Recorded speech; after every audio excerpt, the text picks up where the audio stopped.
यो हो बहसको साथमा कामना सेवा विकास बैंक, प्रगतिको आधार कामना सेवासँगको कारोबार।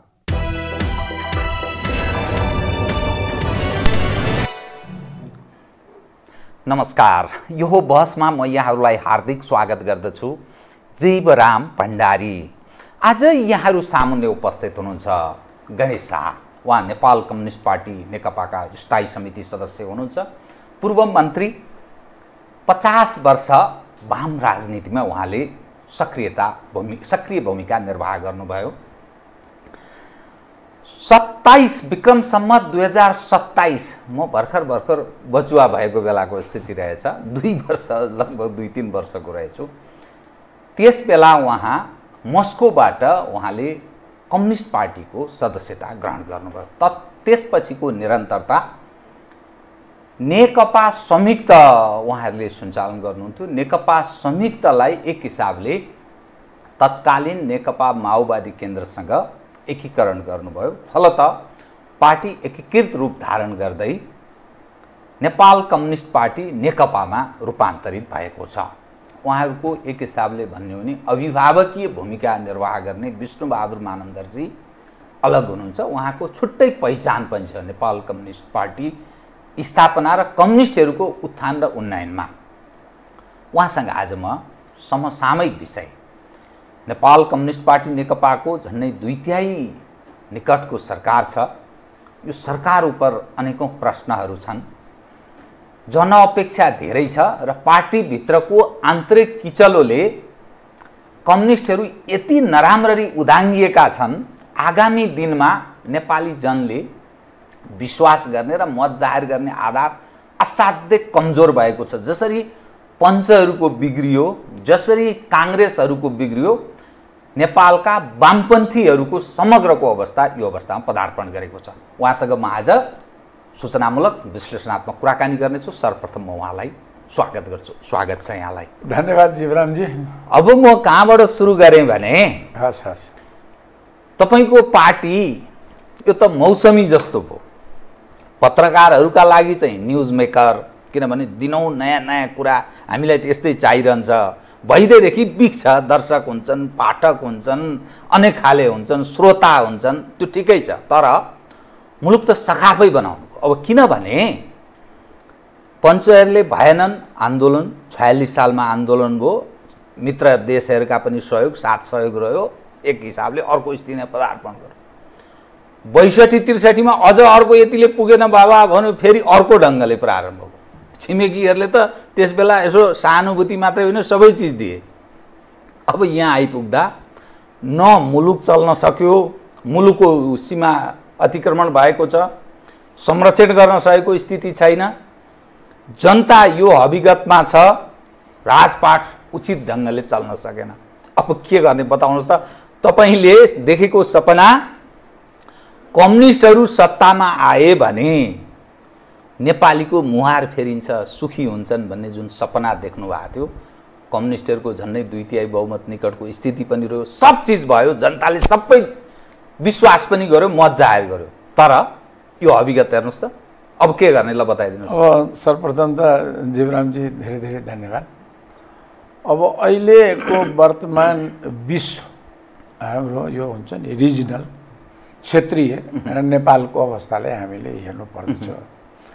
अहिले के भने विश्वभरि कम्युनिस्ट आन्दोलन भन्नुहुन्छ भने एउटा रक्षात्मक अवस्थाबाट गुजिरहेको अवस्था हो। अब त्यसको विश्लेषण कुनै अरू बेला गरौँला कि विश्व कम्युनिस्ट आन्दोलन त्योमा किन यी समस्याहरू आयो।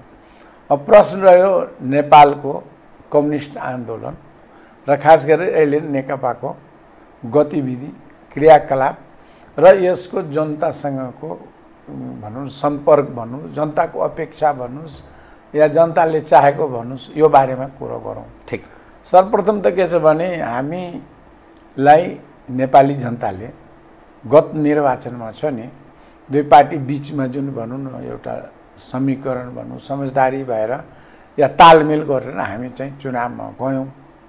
चुनावमा जनताले चाहिँ कम्युनिस्ट आन्दोलन भन्नुहोस्, कम्युनिस्ट नेताहरूलाई चाहिँ झन्डै 2/3 मत दिएर चाहिँ संसदमा पठायो। त्यसले तपाईँहरू सरकार चलाउनुहोस् र र तपाईँहरूको घोषणापत्र जो हुन्छ नि निर्वाचनमा दिएको र पार्टीको स्थापित कम्युनिस्ट पार्टीको स्थापित मूल्य मान्यता अनुसार चाहिँ तपाईँहरूले काम गर्नुहोस् भने त्यो अभिमत या भनौँ न त्यसलाई म्यान्डेट ठिक दियो। अब प्रश्न के उठ्यो भने त्यो म्यान्डेटपछि हामी के गर्यौँ भने दुई पार्टीलाई दिएको है समझदारीमा। ठिक त्यसैले दुई पार्टीले अब सहकार गरेर हिँड्ने कि एकीकरण गरेर हिँड्ने भनेर हामी नेतृत्वले के गर्यो भने एउटा चाहिँ अब नेपालमा कम्युनिस्ट आन्दोलनलाई नयाँ उचाइमा पुर्याउनको लागि चाहिँ हामी दुई पार्टीको चाहिँ एकीकरण गरौँ भनेर जेष्ठ 3 गते 2074 सालमा हामी एकीकरण गऱ्यौँ।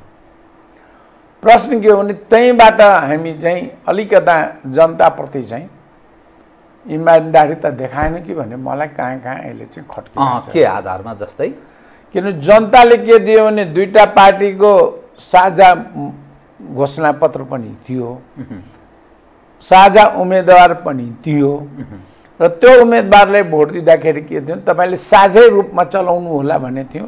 तर हामीले त्यसलाई एकीकरण गर्थ्यौँ। तर एकीकरण गरेकोलाई चाहिँ जनचाहनाको प्रतिकूल जस्तो अलि अहिले मलाई अहिले अवस्था महसुस भइरहेछ। अब यो के हुन्छ भने तपाईँले अघि भन्नु नि 50 वर्षको कम्युनिस्ट आन्दोलनमा एकदम ठिक तपाईँको अनुभवले के हो भने किनभने हामी एकीकरण पनि कस्तो गर्यो भने एकदम हुन्छ नि विस्तृत न राजनीतिक डकुमेन्टको छलफल गऱ्यौँ, न हामी विधानको छलफल गऱ्यौँ, न हामी सङ्गठनात्मक छलफल गऱ्यौँ, न नेतृत्वबारे छलफल गऱ्यौँ। तपाईँ हेर्नुहोस् त अहिले मैले हेर्छु त्यो हाम्रो सचिवालयलाई भन्छ नि हामी सर्वोच्च हामी चाहिँ संविधानलाई देशलाई चाहिँ समावेशी भन्यौँ। तर तपाईँले के त्यो समावेशी त्यस अनुरूपको भएन। सिद्धान्त विचारवाद आदर्श यावत पक्ष कहाँ फालियो, खालि आफूलाई केन्द्रमा त्यसैले के भयो भने र त्यसपछि के भने बिस्तारै चाहिँ अर्को मैले भन्न खोजेँ के भने कम्युनिस्ट पार्टीलाई भोट दिने बित्तिकै कम्युनिस्ट पार्टीले कसरी काम गर्छ भन्दाखेरि जनताले के भन्छ कम्युनिस्टहरू चाहिँ 3टा कुरोमा चाहिँ एकदमै म जनकपुरतिरको मान्छे पार्टीमा भने गाउँघर घुम्दाखेरि कम्युनिस्टहरू चाहिँ पहिले इमान्दार हुन्छन् है, बुझ्ने जनताले भनेपछि तपाईँ विष्णुबहादुरजीको कुरो गर्नुभयो नि अब उहाँले देखेको नेपाल मधेसको जनता भने कम्युनिस्ट बनेको विष्णुबहादुर मानेन्द्र जैसे इमान्दार सादा जीवन दुईटा कुरो। त्यसपछि सत्ता लिप्सा भन्दा पनि जनताको सेवा गर्ने र वचनप्रति या सिद्धान्तप्रति चाहिँ सिद्धान्त बोलेपछि सकियो। सिद्धान्तप्रति भनेको कम्युनिस्ट पार्टीको सिद्धान्त भनेको श्रमिक वर्ग, किसान वर्ग, पीडित यिनीहरूको विरुद्धमा तिनको आवाजलाई मुखरित गर्ने। यो चाहिँ पुँजीपतिको पार्टी होइन है। एउटा तपाईँले एउटा कुरो के भन्नुहोस् भने तपाईँ कहीँ पनि गाउँघरमा जानु भने कङ्ग्रेस र कम्युनिस्टको यदि पहिलेको भने अब अहिले म त्यति जान्न तर 5 वर्ष अहिले त छताछुल्लै भइसक्यो हैन फरकै होइन के भने हामी चाहिँ त्यो भन्छ नि फरकपन कम्युनिस्ट भनेको एउटा चाहिँ एउटा अर्कै तत्त्वले भनेको उसको इमान्दारिता, सादा जीवन, आम जनतासँगको उसको चाहना र आकाङ्क्षाले मुखरित गर्छ। कङ्ग्रेस भनेको यो धनीमानीको पार्टी हो। अझै पनि तपाईले आजभन्दा 50 वर्ष हामीहरू पहिले जाँदाखेरि सत्तु पार्टी हो भने चाहिँ गरिबाले खाने भने यो कम्युनिस्टको भयो। यो पुरी जिलेबीका पार्टी या भनौँ न अलि खाने हो भने यो अलिकता कङ्ग्रेसको पनि त्यो सामान्य मान्छेले जनताले बुझ्ने भनेको के हो भने तपाईले के खाँदै हुनुहुन्छ, कुन आचरण कुन जीवन पद्धतिबाट हो। दुर्भाग्यवश के भयो भने अहिलेको जुन छन् हामी पार्टी एकीकरण गरिसकेपछि 3टा कुरोलाई मलाई लाग्छ हामीले उल्लङ्घन गर्यौँ र त्यसैको परिणति हामीले यो हेरिरहेछौँ।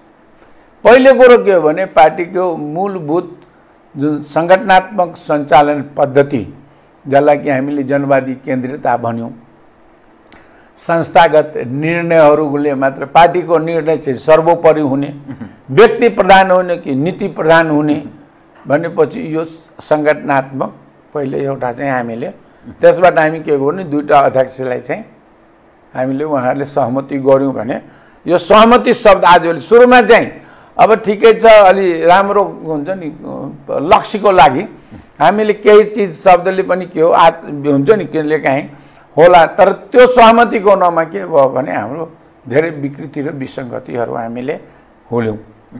दोस्रो के भयो भनेदेखि मैले अघि भने एउटा त सङ्गठनात्मक, दोस्रो के भने सैद्धान्तिक पक्ष पनि हाम्रो चाहिँ दिन प्रतिदिन हामी छोड्दै गयौँ। कहाँ छोड्यौँ? मैले भने नि हामी घोषणापत्रमा एउटा कुरो गर्छौँ, हाम्रो नीति र कार्यक्रममा त्यो कुरै पाउँदैनौँ भनेको। अझै तपाईँले अहिले पनि सोध्नु हो भने धेरै सिनियर नेताहरूले या भनौँ संसदमा हुनेको या हाम्रो भनौँ अरू बैठकमा पनि सरकारको तर्फबाट नीति र कार्यक्रमहरू छ नि, त्यो बारेमा त कुनै छलफलै हुँदैन। एउटाले अब भन्नु त्यसलाई बरु कुनको लबीले कहाँ के राख्छ भने चाहिँ बुझ्न गाह्रो छ। यो दोस्रो पक्ष भने मैले। तेस्रो पक्ष के हो भने हामी अहिलेको विश्व चाहिँ भन्नुहुन्छ भने धेरै पारदर्शी छ। यो विज्ञान र प्रविधिले ल्याएको क्रान्ति। मैले के भन्छु, दुईवटा चिज कम्युनिस्टले अझै पनि धेरै ठुलो छलफलको विषय हो कि हामी पार्टीभित्रको लोकतन्त्रको कुरो कति गर्छौँ। किनभने अहिले चाहिँ तपाईँले इनर पार्टी डेमोक्रेसी हामी गर्ने कि नगर्ने, जस्तै तपाईँसँग मैले कुरो गर्नलाई कति कुरो भन्न, हिजो चाहिँ धेरै कुरो भन्दैन थियो हामी, तपाईँ हामीलाई भेटै हुँदैन थियो है, भूमिगत जीवन थियो के भूमिगत जीवन थियो, अर्धभूमिगत जीवन थियो, त्यसको अर्कै अनुशासन पद्धतिहरू थियो। त्यसैले एउटा चाहिँ त्यो इनर पार्टी डेमोक्रेसीको कुरो कसरी लाने। दोस्रो के हो भने अहिले संसारमा जुन पारदर्शिता भयो नि विज्ञान प्रविधिले ल्याएको, पहिले तपाईँले मलाई इन्टरभ्यू लियो भने कता लिनुहुन्थ्यो कता छाप्नुहुन्थ्यो भनेर मैले प्रतिवाद गरेँ पनि यो कुनमा छाप्यो हो। अहिले त यो रेकर्डेड हुन्छ, एकदम बोलेको हुन्छ। मेरो बोली मात्र होइन कि मेरो बडी ल्याङ्ग्वेज पनि मान्छेले हेर्छ, एकदम एनालिसिस गर्छ, कुन आशयका साथ बोलेको हुनु, हावभाव पनि हेर्छ। त्यसैले यो परिवेशमा के छ भने अहिले जुन नेकपामा आएको समस्या जुन छ नि, यसलाई चाहिँ पार्टीको विभिन्न स्तरमा गम्भीरताका साथ व्यवस्थित भएर, किनभने मैले अहिले तपाईँलेहरूले हेरिराख्नुभएछ कि हाम्रो यसलाई भन्छ अब पहिले नेपाली शब्दै गाई जात्रा होला या कहीँ नभएको जात्रा हाडी गाउँमा पनि भन्ने चलन थियो नि। अनि मैले चाहिँ कहिलेकाहीँ विचार गर्छु कहीँ नभएको जात्रा बालुवाटारमा हामी गरिरहेछौँ, किनभने नौटङ्की प्रदर्शन भयो। अनि तपाईँले विचार गर्नुहोस् न, मलाई अस्ति म थाई समितिको सदस्य, हामी चाहिँ मिटिङलाई गइरहेछौँ, त्यो बालुवाटार पुग्नुभन्दा अगाडि भात भेट्ने कटेपछि के हुन्छ नि, फोन आउँछ या मेसेज आउँछ, मिटिङ चाहिँ स्थगन भयो भने कुन चाहिँ शक्तिले हामीलाई, किनभने हामी चाहिँ के भन्छौँ पार्टीको चाहिँ सबभन्दा शक्तिशाली भन्नुहोस् अलिकता माथिल्लो इकाइ चाहिँ थाई समिति हो, त्यसले राजनीतिक सङ्गठन सबै कुरो गर्छ। त्यसको बैठक 10 मिनट अगाडि चाहिँ हाम्रो दुईटा अध्यक्षजीले गरिदिनुहुन्छ भने अब त्यसलाई मैले कसो लिप्छु भने कहीँ न कहीँ पार्टीभित्र चाहिँ यो अर्को विकृतिले घर गर्दैछ भनेको, कहीँ न कहीँ हामी एकदमै व्यक्ति चाहिँ ठुलो हुने, महान हुने र उहाँसँग काम गर्ने व्यक्तिहरू चाहिँ अब त्यसलाई चाहिँ मैले अब दासै त भन्दैन, तर कहीँ न कहीँ हाम्रो चाहिँ धेरै ठुलो अवमूल्यन, जहाँ हाम्रो जुन छ नि केसेको भ्यालु नहुने भन्ने किसिमको चाहिँ एउटा अनुभूति हुन्छ क्या। तपाईँले त्यो हुन्छ नि सक्ट भन्छ अङ्ग्रेजीमा। कुनै घटना भनौँ, जस्तो तपाईँले म त्योभन्दा मिटिङ जानुभन्दा अगाडि 2 घन्टा अगाडि 3 घन्टा अगाडि तपाईँ जस्तो मिडियाको मित्रले अब कहीँ रेकर्डेड पनि गर्ने, कहीँ होला अनौपचारिक पनि, मिटिङ आज त हुन्छ, म त मिटिङ एकदम हुनलाई तयार भएर गइरहेको छु, तपाईँको त्यो के भन्छ कतिजना त भित्र पनि पुग्यो होला मलाई थाहा छैन अघि भनेपछि के हो भने हामी अब आफ्नो बैठकहरूलाई व्यवस्थित र एजेन्डा अनुसारको काम गर्नुमा चाहिँ सक्षम छैन भने पनि यसले चाहिँ एउटा सन्देश दिएको जस्तो लाग्छ। किनभने तपाईँले भविष्यमाथि प्रश्न उठ्यो नि त, किनभने अयोग्यताको चरम रूपहरू देखा पर्न थाल्यो। विकल्पको रूपमा आएको कम्युनिस्ट हिजोको काङ्ग्रेसभन्दा फरक देखिनु पर्थ्यो, पञ्चहरूको भन्दा फरक देखिनु पर्थ्यो। अनि यसले दुईटा महत्त्वपूर्ण पक्ष जो तपाईँले एकदम गजब सान्दर्भिक ढङ्गले उठान गरिदिनु भयो, यो गरिबहरूको प्रतिनिधित्व गर्ने पार्टी र अर्को पनि छ, भलै अन्तर्राष्ट्रवादी हुन् कम्युनिस्ट तर देशभक्त हुँ भनेर दाबी गर्ने, किनभने त्यो कोशीको कुरा, गण्डकको कुरा, सीमा अतिक्रमणको कुरा, भारतीय विस्तारवाद, अमेरिकी साम्राज्यवादको कुरा, त्यो नारा म आफै विद्यार्थी हुँदा सुनेको कम्युनिस्टले लगाएको नारा मेरो अहिलेसम्म रन गरिरहेछ। यी सबै हेर्दाखेरि यी त सबै त नौटङ्की प्रदर्शन, यो त एकदम राम्रा कस्ता भने त्यो हास्य व्यङ्ग्य विधाका पारङ्गत मानिस नै राजनीतिमा रहेछन् भन्ने अर्थ लाग्यो। अब यो तपाईँले उठाएको प्रश्न छ नि, यो मैले गरिब निमुखा यो जुन कमजोर वर्गको भने, अर्को के हो भने हामीले जहिले पनि यो विदेशी थिचोमिचो भन्नुहोस् या त्यसलाई कुनै जमानामा साम्राज्यवादीहरू थियो, उपनिवेशवाद थियो, अहिले हामी न्यू उपनिवेशवादको कुरो गर्दैछौँ। तर दुईवटा शब्दमा नेपाली जमात अहिले पनि यो 50 वर्षको मेरो राजनीतिक जीवनमा के हेर्छु भने अङ्ग्रेजीमा प्याट्रियट भन्छ, प्याट्रियट र अर्को नेसनलिस्ट हुन्छ। कम्युनिस्टहरू प्याट्रियट बढी छ है, हामी कहाँ नेसनलिस्ट राष्ट्रवादको पनि छ नि। हामी अब अहिले चाहिँ धेरै भनौँ न यो 50 वर्ष अगाडिको राष्ट्रवादको शब्द, अहिले त्यसमा के आयो, अन्ध राष्ट्रवाद आयो। त्यसपछि अर्को के पो अहिले नयाँ शब्द आइरहेछ, कि देखावटी कस्मेटिक नेसनलिजमको कुरो गऱ्यौँ हामी। तर हाम्रो एउटा कुरो के हो भने यो तपाईँले हामी कोशी गण्डक या जे कुरो गऱ्यौँ नि पानीको स्रोतको, कोशी गण्डकका कुरा गर्नेहरू रातमाथि उफ्रिएर महाकाली गर्न, महाकालीको कुरो गर्यो। महाकाली तपाईँ कोशी बेला हामीले तपाईँ त पक्कै देख्नु भएन होला, मैले त देखिनँ त्यो बेला, खालि हामीले पछि राजनीतिमा गऱ्यौँ। त्यसैले कोशी गण्डक महाकाली कर्णाली जेसुकै होस्, यो भनेको के प्राकृतिक स्रोत, त्यो पनि 21औं शताब्दीमा तपाईँ जानुभयो भने विश्वभरि अमूल्य स्रोत भन्छ कि यसले, पानी भनेको जसको विकल्प छैन, त्यो स्रोत भनेको धेरै ठुलो पुँजी हो। त्यो चाहिँ फेरि त्यो स्रोतसँग जीवन जोडिएको छ तपाईँको। त्यो स्रोतमाथि जुन छ नि, हामीलाई जहिले पनि अरू राष्ट्रले चाहिँ या त हाम्रो अज्ञानताको कारण भ्यालु नबुझेर उसले चाहिँ हाम्रो गरे, त्यो बेला क्षमता नपुगेर होला।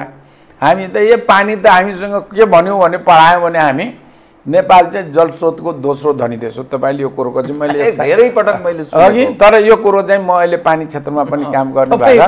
तपाईँ शिक्षाको हिसाबले इन्जिनियर र पानीको विज्ञ होइन, पानीमा त्यसैले यो चाहिँ यो गलत चिज चाहिँ हामी पढ्यौँ। यो कुरो चाहिँ हाम्रो दर्शकहरू श्रोताहरूले के थाहा पाउनुपर्छ कि नेपाल चाहिँ विश्वको दोस्रो धनी देशको कुनै चाहिँ यसको चाहिँ तथ्य र तथ्याङ्क प्रमाणित छन्। यो चाहिँ हामी धनी हौँ हामी कहाँ, तर यही अवस्था हो भने 20-25 वर्षपछि हामी पानीमा धनी रहँदैनौँ। हामी चाहिँ पर हेड अहिले नै तपाईँले हेर्नु भने धेरै गाउँहरूमा पानीको लागि चाहिँ अहिले झगडा सुरु भएको छ।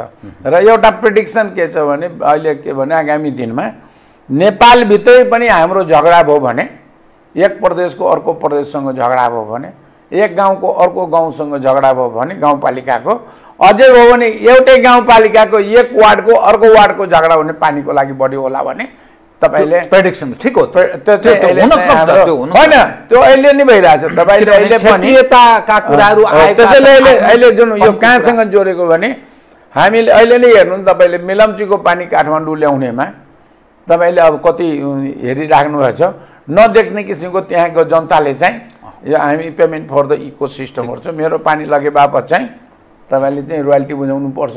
मेलम्चीको पानी चाहिँ हाम्रो जीवनसँग जोडिया छ, काठमाडौँवासीलाई किन्दैन। यो चाहिँ फेरि अर्कै कुनै बेला छलफल गरौँला। यो भने के हो भने दुई देश, खास गरी नेपाल र भारतको जुनमा छ नि यो पानीको जुन छ नि, तपाईँले अस्ति मात्रै इथियोपिया कोहीले कुरो आइरहेछ अरू सुडानसँग अरू कन्ट्रीसँग। त्यसैले यो बारेमा चाहिँ नेपालको कम्युनिस्टहरूले के छ भने सोच्नुपर्छ भने हामी चाहिँ आफ्नो देशको जलस्रोत जल सम्पदाको उपयोगको बारेमा हाम्रै पनि अहिले पनि जुन छ नि के यो कालापानी लिपुलेक लिम्पियाधुराको सबै छ नि, त्यो सबै स्ट्राटेजिक भन्नुहोस् या त्यो अब केही झगडाहरू त के भने हाम्रो यो स्थानीय दादागिरी भन्छ कहिलेकाहीँ अरू कारणले। र दुईटै देशले जुन तपाईँले यसैमा म भन्न चाहन्छु, हामीले 1950 को सन्धि खारिज गर्नु त कति नारा लगाए नि, तर हाम्रो ओलीजी र मोदीजीले मिलेर इपिजी बनाउनु भयो, इमिनेन्ट पर्सन ग्रुप। त्यो रिपोर्ट तपाईँले अस्ति मात्र भेषबहादुरजीको इन्टरभ्यू यहाँ लिँदै हुनु त मैले हेरेँ। उहाँले अहिलेसम्म पनि त्यसको भनौँ न स्वीकारोक्ति त कहीँबाट त भएको छैन, किनभने अहिले पनि दुई देश बिचको सम्बन्धमा छ नि, सबभन्दा ठुलो यदि कुनै मुद्दा छ भने तपाईँ हामीले एउटा चाहिँ कालापानी लिम्पियाधुराको कुरो गर्छौँ भने भित्र चाहिँ त्यो मुद्दा के छ भने नेपालको जलस्रोत चाहिँ कसरी चाहिँ भन्छ नि गिद्धे दृष्टि, त्यसरी किनभने भारतले चाहिँ आगामी दिनमा धेरै ठुलो पानी सङ्कट बिहोर्दैछ र त्यसैले किन भारतले पनि नेपालसँग यो क्षेत्रमा चाहिँ सहकार समन्वय हुन्छ नि त्यो मित्रवत चाहिँ जसको जे छ गर्नुपर्नेको सट्टा चाहिँ भारतले पनि चाहिँ यसमाथि चाहिँ अलिकता गिद्धे दृष्टि छ, यो चाहिँ ठिक होइन भन्छु मैले। खैर एनी हाउ अब हामी कुरो के गर्दै थियौँ भने अहिले जुन छ नि दुई देशको सरकार हाम्रो यो वर्तमान पार्टीको कुरोमा के छ भने हामी जुन घोषणापत्रमै तपाईँ यहाँ हामीले गरेकै आन्दोलनमा जुन छ नि तपाईँले महाकाली सन्धिको त भनौँ न कति रेलिङ टुट्यो, कति के कुरो तपाईँले त देखेकै कुरो तत्कालीन नेकपा एमाले विभाजित पनि भयो, अब त्यही सन्दर्भमा फेरि सरकारमा पनि पुगेको 51 सालमा त त्यही मुद्दाहरू लिएर नि त भनौँ न पहिलोचोटि मनमोहनजीको पालामा त सरकारमा पुगेको पनि थियो, विभाजित पनि भयो। त्यसैले पानीको मुद्दामा दुई देशभित्र मात्र चाहिँ कन्फ्लिक्ट छैन है। मैले अघि भने पार्टीभित्रै पनि विभाजित भयो र अहिले मैले भने नि म चाहिँ साना साना समाचार तपाईँले हेर्नुहुन्न कति गाउँहरू ठाउँहरूमा पनि अहिले पानीको लागि चाहिँ हाम्रो त्यो चाहिँ हुन्छ नि मुद्दा भन्नुहोस् झगडा भन्नुहोस् साना साना किचुलो भन्छ नि त्यो चाहिँ चलिरहन्छ र यस समाधान गर्नको लागि चाहिँ पार्टीले एउटा धेरै गहराइमा हामीले चाहिँ अध्ययन अनुसन्धान हाम्रो स्रोतको सदुपयोग गर्नलाई मुलुकवासीलाई को र मुलुकको हितमा सदुपयोग गर्न। अब सवाल के रह्यो भने नि अब नेपाल कम्युनिस्ट पार्टी नेकपाको भविष्य के रहने त? किन मैले यो कुरा गरेको भने तपाईँ पार्टीको स्थायी समिति सदस्य हुनुहुन्छ। साँच्चै तपाईँले भने चाहिँ म अहिले तपाईँसँग यो लाइभमा जो बसिरहेको छु योभन्दा ठ्याक्क सुरु हुनुभन्दा अगाडि एकजना शक्तिशाली नेतासँग म कुरा गर्दै थिएँ। उहाँले के भन्नुभयो भने यो आम दर्शकलाई सुसूचित पनि होस्, सचिवालयमा ओली र प्रचण्ड बीच हिजो सहमति भइसक्यो। दुईजना नेताले विमति जनाए, एउटा माधव कुमार नेपाल अर्को नारायण काजी श्रेष्ठ। उहाँहरू तीव्र त्यस सवाल जुन सहमति भयो त्यसमा उहाँहरूको विमति छ।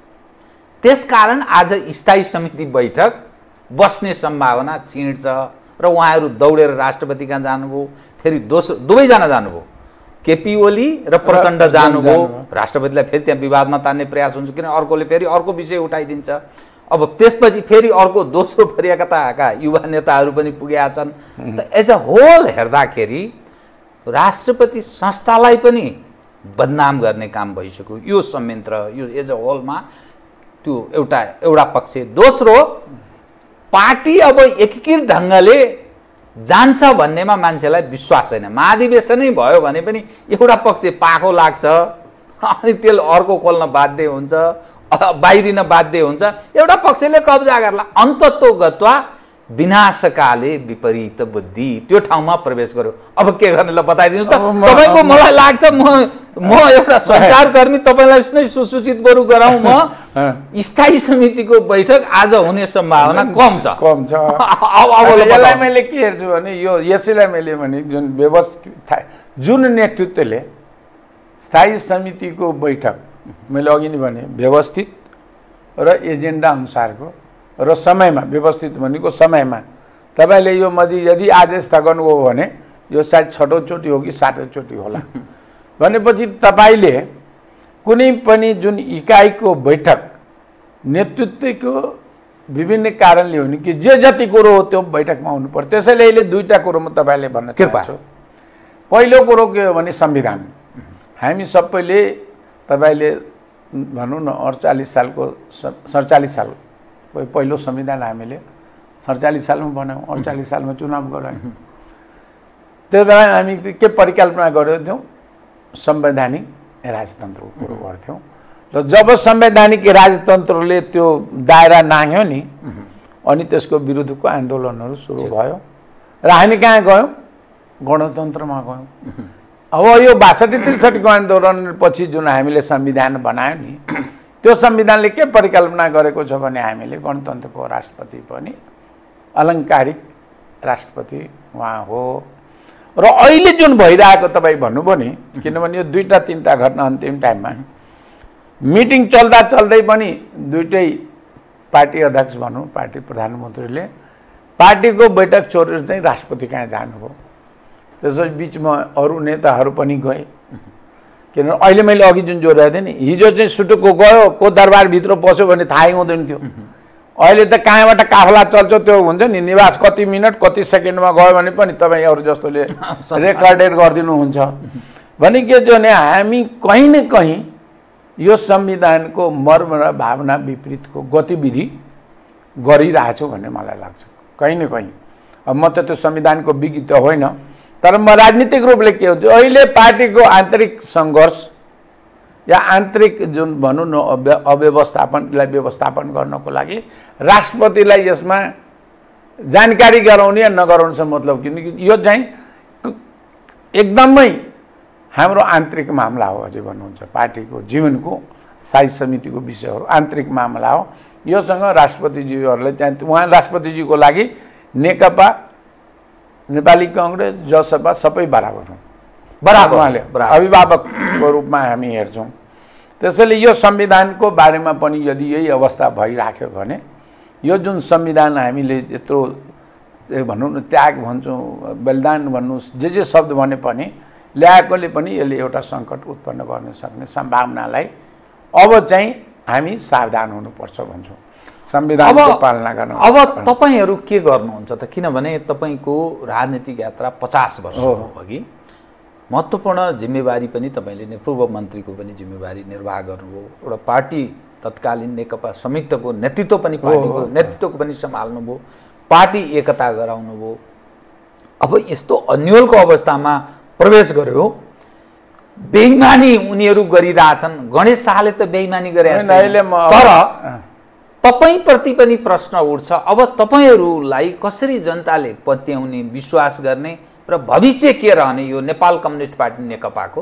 म अब त्यसमा एउटा त संविधानको अर्को कुरो के चाहिँ विधान हामीले के गर्छौँ भनेदेखि मलाई जसरी के हो भने मैले के हेर्छु भने पार्टी जुन दिन 50 वर्ष अगाडि सदस्य लिएदेखि हामीले के एउटा भनौँ न त्यो बेला अब गाउँघरमा त आगो राखेर त सबकच गाउनु के थियो, हाम्रो पालोमा पनि सानो ब्लेडले त्यो रगत गरेर चिरेर चाहिँ शपथ लिने चलन थियो, केही नभए पेन घोचेर भावना थियो। त्यो भनेको के हो भने त्यो बेलाको के थियो भने हामी पार्टीको चाहिँ आदर्श, मूल्य, मान्यता, निर्णय र विधानको चाहिँ पालना गर्नेछौँ भनेपछि तपाईँले मलाई जुन प्रति प्रश्न गर्नु, म के गर्छु भने अब जुन कम्युनिस्ट आन्दोलनको जुन आधारभूत मूल्य र मान्यता जुन छ नि त्यसको लागि चाहिँ आफ्नो तर्फबाट चाहिँ सम्पूर्ण त्यसलाई आफै पनि गर्ने र त्यो गर्नको लागि अरूलाई पनि त्यहाँबाट अभिप्रेरित गर्ने भन्नुहोस्, भएको बेलामा जे गर्नुपर्छ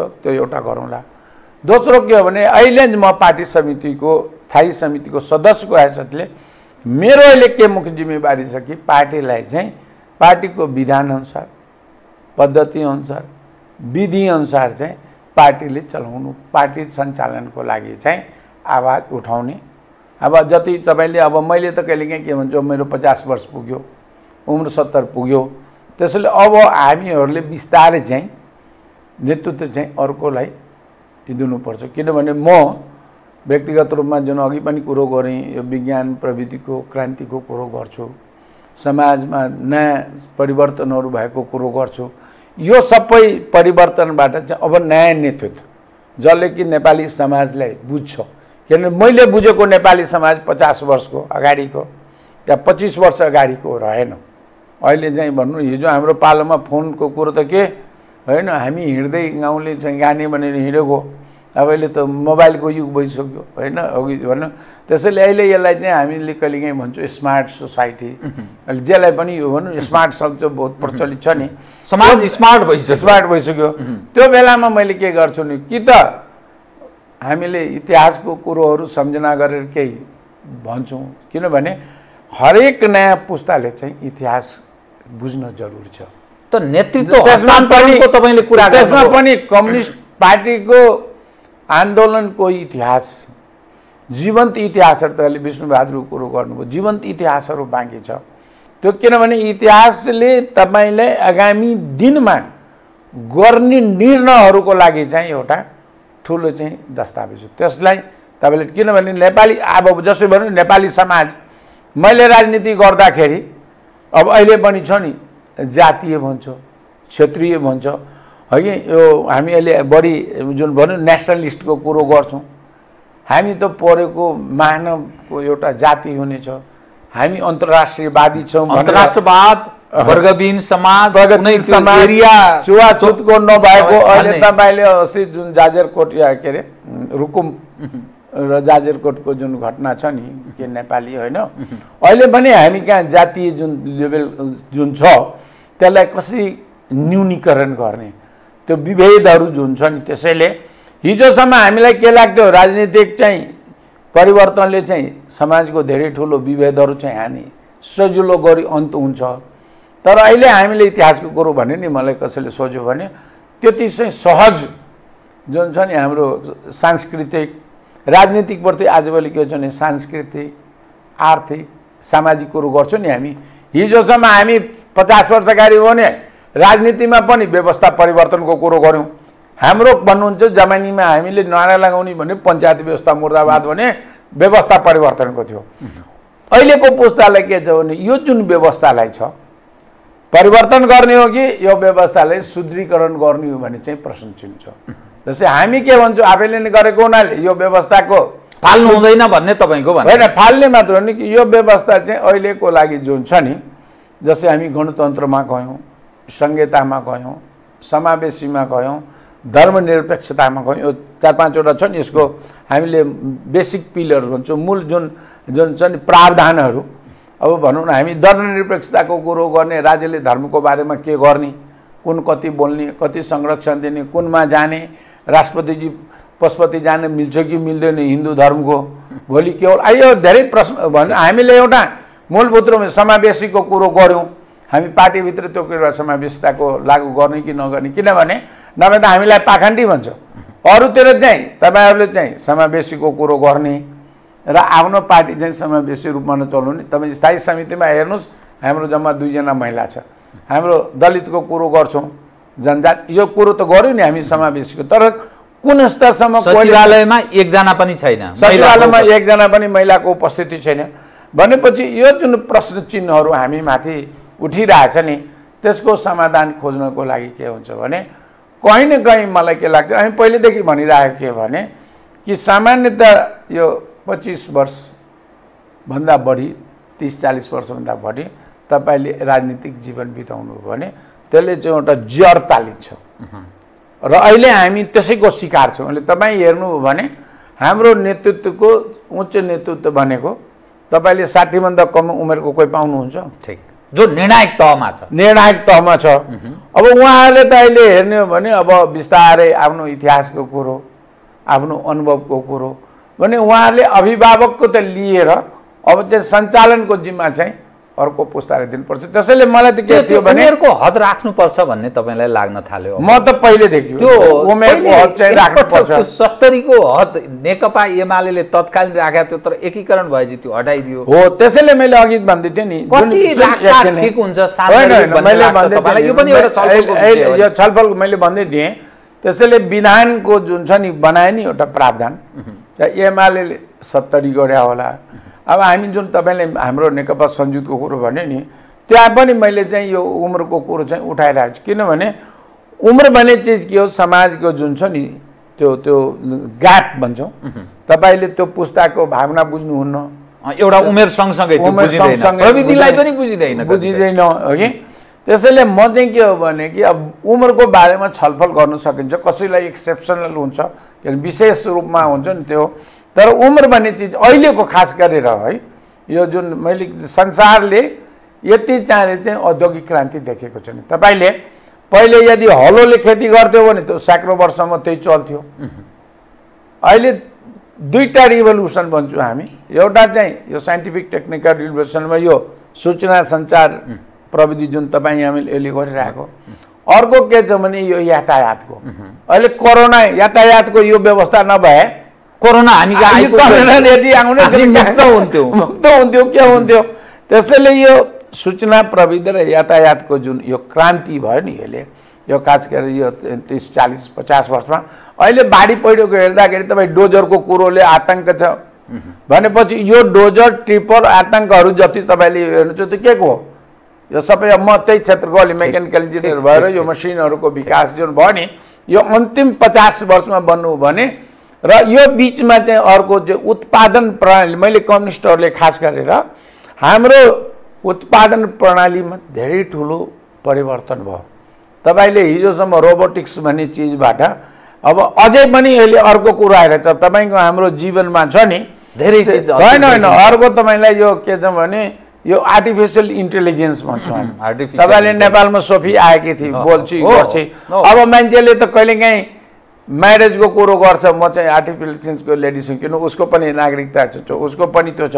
त्यसैले मैले के भने अब समाजमा त्यो यो औद्योगिक क्रान्ति आर्टिफिशियल जसलाई इमर्जिङ टेक्नोलोजी भन्छौँ हामी नानो टेक्नोलोजी रोबोटिक्स यो आर्टिफिशियल इन्टेलिजेन्स यो सबै कुरोको प्रभाव हाम्रो समाजमा कसरी भइरहेछ र विश्व समाजमा के भइरहेछ र त्यो अनुसारको राजनीतिक हाम्रो नेतृत्व नीति क्वालिटीको छ हो त्यो कहाँ समाज कहाँ पुगिसक्यो कुन रूपमा अझै लड्खै। त्यसैले अहिले जुन यो समस्या जुन भइराख्नु भन्नुभएको छ नि हेर्नुहोस् हिजोसम्म हामी ढुङ्गा मुढा जुलुस गर्दै हिँड्थ्यौँ अहिले एनएफी जेन बनेको हामीले चाहिँ जिन्दगी पिसफुल आन्दोलनको तपाईँलाई त थाहा छ नि हामी चाहिँ सुरुदेखि नै शान्तिपूर्ण सङ्घर्षको कुरो गर्ने मान्छे पनि कहिलेकाहीँ हुलमुलमा त्यो टिट फर ट्याट भनेर त्यो आवेगमा गरे होला।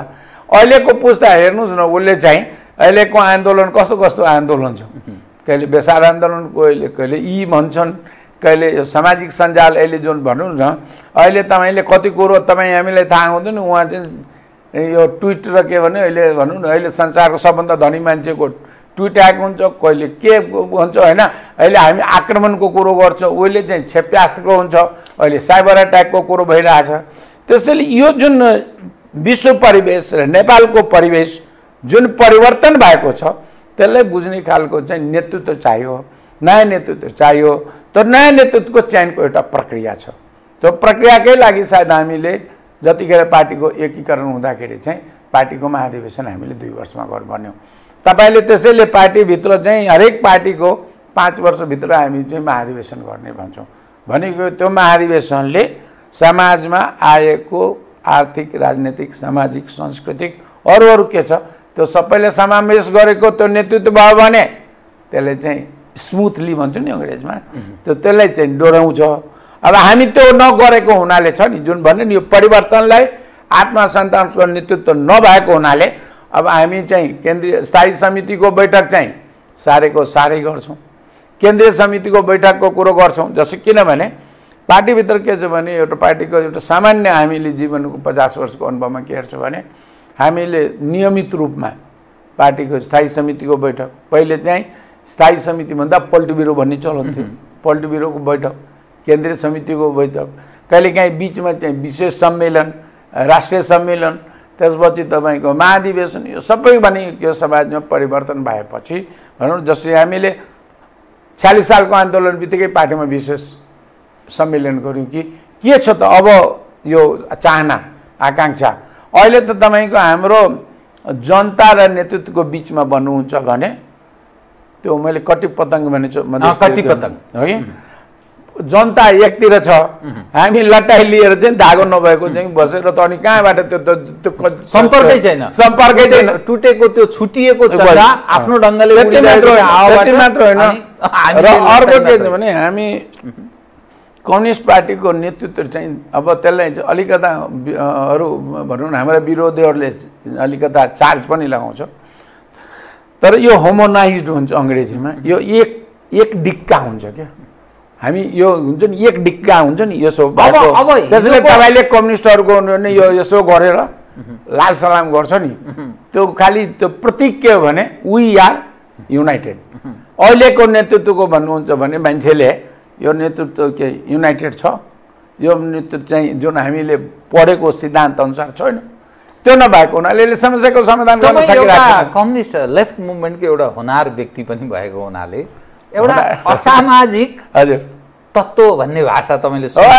असामाजिक होइन अत भन्ने अर्कै थियो असामाजिक समाजको प्रतिकूल काम गर्ने त्यो कम्युनिस्टहरू छन् नि यो अलिक फरक प्रश्न है भन्नु न जब मानिस मर्छ सोलामा चढाउने भन्छ नि या ब्रह्म नाममा सुताएको हुन्छ त्यो तपाईँ कम्युनिस्टहरू नि त्यो लासलाई गर्नुहुन्छ कि त्यो मान्छे रोइरहेको छ उसको वेदना छ उसको परिवारजनको समाजको हेर्ने दृष्टिकोण छ त्यो चाहिँ के गरे बताइदिनु सामाजिक चरित्र जस्तो भएन त्यो कहीँ न कहीँ अब त्यो भन्ने एउटा पक्ष हैन तपाईले त्यो कुरोलाई मैले अलिकता जवाब के भन्छु भने हामी यो कम्युनिस्ट आन्दोलन भन्नुहुन्छ भने यो अब नेपालको कम्युनिस्ट आन्दोलनले आफ्नै चाहिँ त्यो हुन्छ नि यहीँबाट यो भन्छ नि आफ्नै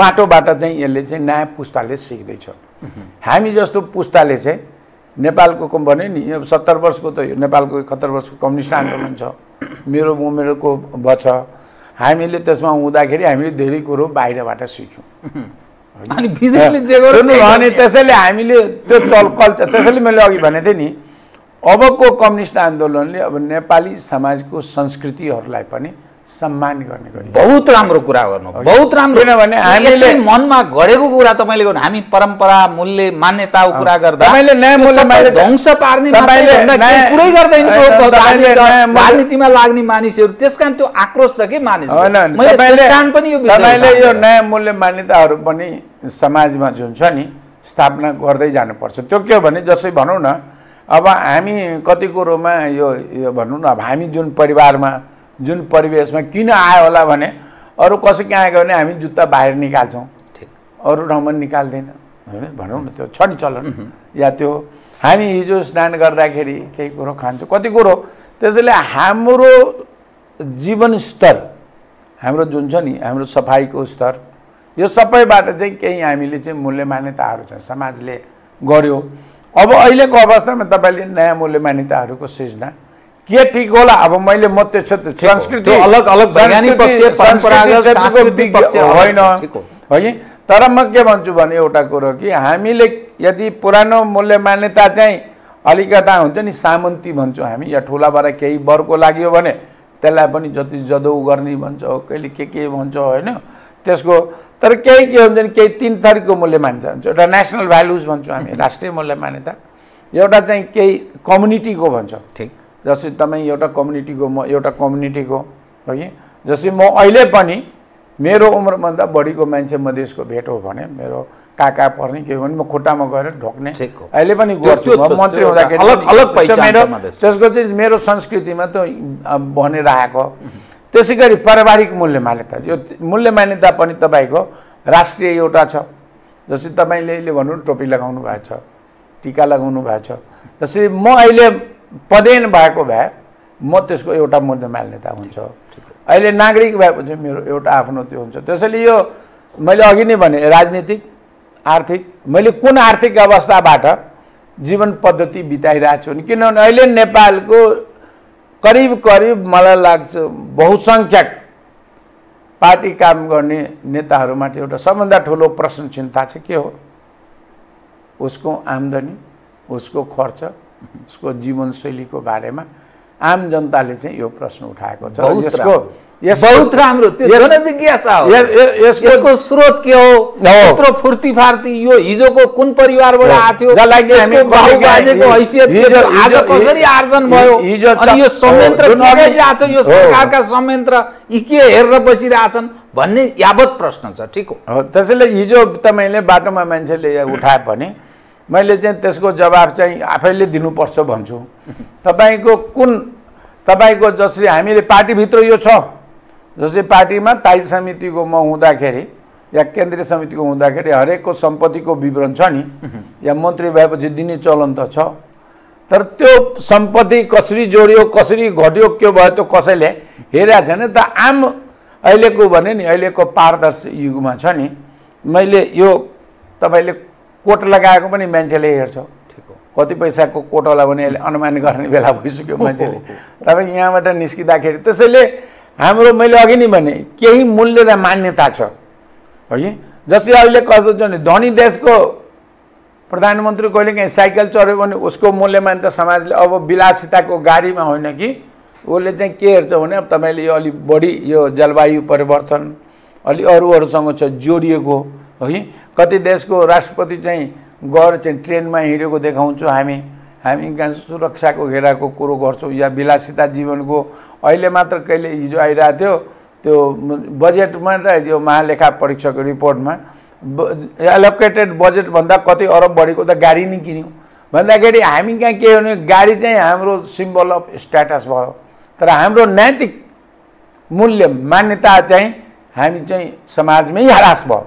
समाजले पनि जुन छ नि यस्तो व्यक्तिलाई कसरी हेर्ने कुरो चाहिँ गऱ्यौँ, तर फेरि हामी त्यतातिर चाहिँ समाजले पनि त्यसैले नेपाली समाजमा पनि एउटा नदेख्ने किसिमको अहिले जुन छ नि यो हामीले मैले त्यसलाई के हेर्छु भने जुन यो औद्योगिक क्रान्तिको जुन चौथो स्टेजले छ नि यसको फाइदा पनि छ, यसको गरफाइदा पनि छ। म अलिकता यो इन्फर्मेसन टेक्नोलोजी तपाईँले मोबाइलको लत तपाईँले मान्छे आत्महत्या गर्दाखेरि पहिले सुसाइड नोट गर्नुहुन्थ्यो, अहिले के गरेछ त्यसरी विकृत रूप पनि विकृत भन्नुहोस् या त्यो यो अहिलेको अवस्था जुन छ नि कि भने तपाईँको एउटा पत्रकारिता हुँदाखेरि पनि उसलाई चाहिँ अब मर्नुभन्दा अगाडि चाहिँ टेप के गरेको एउटा इन्सिडेन्स आएको थियो। अस्ति एकजनाले कहाँ आत्महत्या गरेको कुरोहरू थियो भनेपछि यो सबैको दुइटै छ। यसको जुन सकारात्मक साइड पनि छ, यसको नकारात्मक सकारात्मक साइडले तपाईँ बढी लिनुहोस्, नकारात्मक साइडले कम गर्दै जानुभयो भने।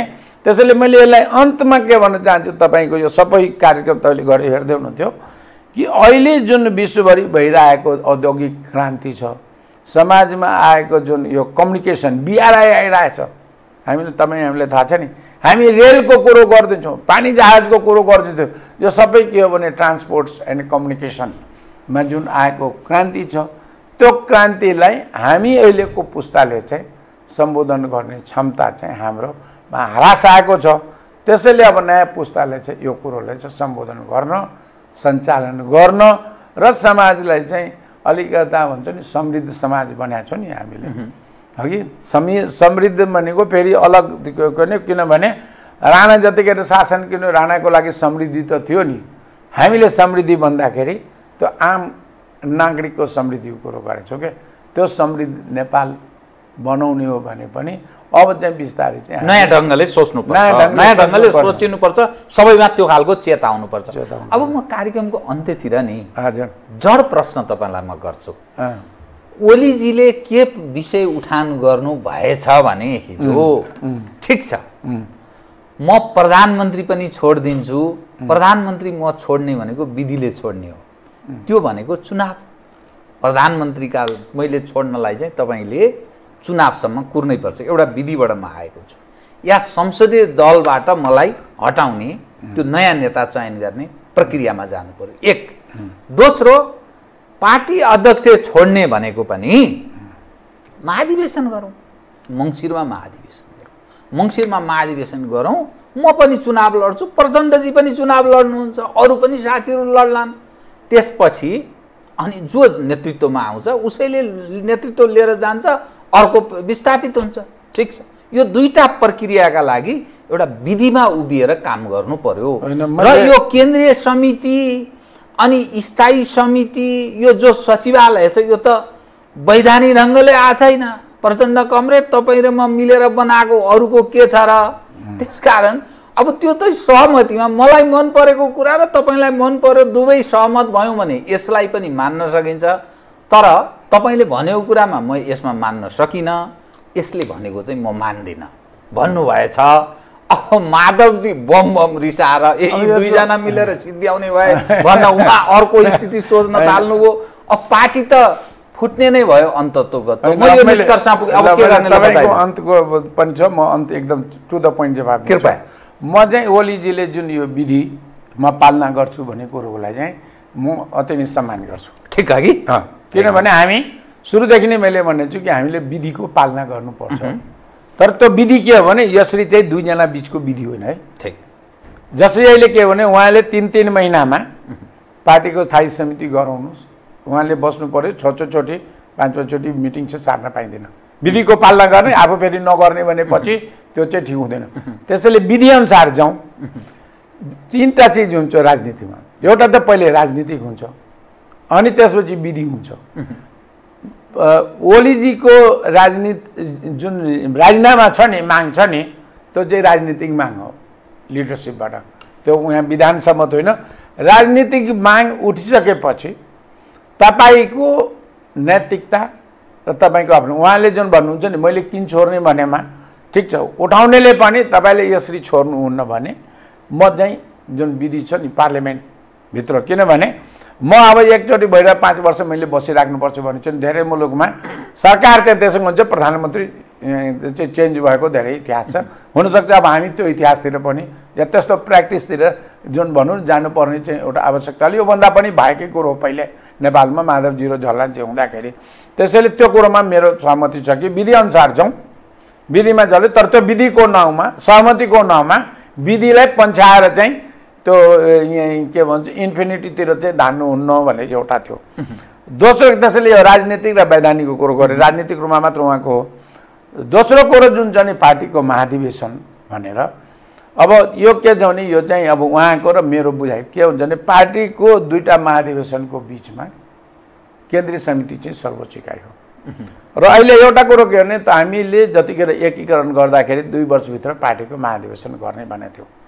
त्यसैले के हुन्छ नेतृत्वको लागि लेखेको चिज जुन छ नि त्यो चाहिँ मोरल बाइन्डिङ हो। 2 वर्षभित्र यदि अध्यक्षहरूले त्यो पार्टीको महाधिवेशन गराउन सक्नु भएन भने उहाँहरूले पदबाट राजीनामा दिने कि नदिने प्रश्न दुईटै नैतिक प्रश्न हो। प्रधानमन्त्रीमाथि उहाँकै समकक्षीहरूले भनेको सचिवालयका सदस्यहरूले चाहिँ, हालाकि हिजो हामीले पनि भन्छौँ त्यो चाहिँ अहिले विधिवत एजेन्डा होइन, तर बाहिर आम जनताको रूपमा जुन छ नि तपाईँले, किनभने अघि नै भने पारदर्शितामा उहाँमाथि चाहिँ राजीनामाको माग तिर्सायो। त्यसैले त्यो तिर्साउँदाखेरि दुईटै छ उपाय। एउटा राजनीतिक रूपमा तपाईँलाई लाग्छ भने त्यसलाई समाधान गर्नु, राजनीति भएन भने वैधानिकमा जानुहोस्। वैधानिक रूपमा के हो भने म के छु भने यो जुन महाधिवेशनको जुन भन्नुहुन्छ नि, हामी महाधिवेशन गर्नको लागि अहिले पार्टीको यत्रो एकीकरणको कार्यक्रम बाँकी छ। त्यसैले यो महाधिवेशन भनेको मैले फेरि त्यो इन्फिनिटतिर भन्छु नि, यो कति समय भइरहन्छ त्यो नाउँमा फेरि चाहिँ यो लम्बाउने जुन छ नि त्यो चाहिँ अब चाहिँ कार्यकर्ता भन्नुहोस् या पार्टीको केन्द्रीय समितिको साथीहरूले छ नि, अब यसलाई चाहिँ सदैव अनवरत चाहिँ उहाँहरूमाथि चाहिँ प्रश्न उठाइरहन्छ। प्रश्न उठेपछि राजनीतिमा पार्टी नेतृत्वले चाहिँ कि त तपाईँ विधिवत जुन छ जुन भन्नु केन्द्रीय समितिमा जवाब दिनुहोस्, किनभने अहिले त धेरै प्रश्नहरू छ। केन्द्रीय समितिको निर्णयहरू जुन छ नि, पार्टीका एकीकरणको मुद्दाहरू, एमसिसीका मुद्दाहरू, यी दुनियाँ मुद्दा छ नि, त्यो सबै त तपाईँले पेन्डिङ गरेर बसिराख्नुभएको भनेर यो जुन छ नि, मैले यसलाई स्वागत गर्छु कि विधि पद्धति अनुसार चाहिँ जान्नेलाई मैले योभन्दा अगाडि पनि एउटा इन्टरभ्यूमा भनेको छु कि अब प्रधानमन्त्री मात्र होइन कि सचिवालयको सम्पूर्ण साथीहरू, स्थायी समितिका साथीहरू, हामी सबै एक किसिमले के हुनु पर्यो, विधि र पद्धति र पार्टीको निर्णयलाई शिरोधार्ज गरेर काम गर्ने चाहिँ मनस्थिति र मानसिकता बनाउनेतिर जानु पर्यो। अहिलेसम्म देखेको उत्तम उपाय भन्नुहुन्छ नि यही हो भन्ने लाग्छ। हस्, केही विषयहरू कुरा गर्न चाहन्थे तर तपाईँ कार्यक्रममा आइदिनु भयो। फेरि अर्को पटक धन्यवाद छ यहाँलाई। धन्यवाद तपाईँले पनि। आदरणीय दर्शकवृन्द, उहाँ हुनुहुन्थ्यो गणेश शाह, नेपाल कम्युनिस्ट पार्टी नेकपाका स्थायी समिति सदस्य। समसामयिक विषयमा केन्द्रित रहेर गरिएको कुराकानी। म सहित मेरो सम्पूर्ण युनिटलाई कार्यक्रमबाट बिदा दिनुहोस्, तर यो हो टेलिभिजन, हेर्दै रहनुहोला। नमस्कार।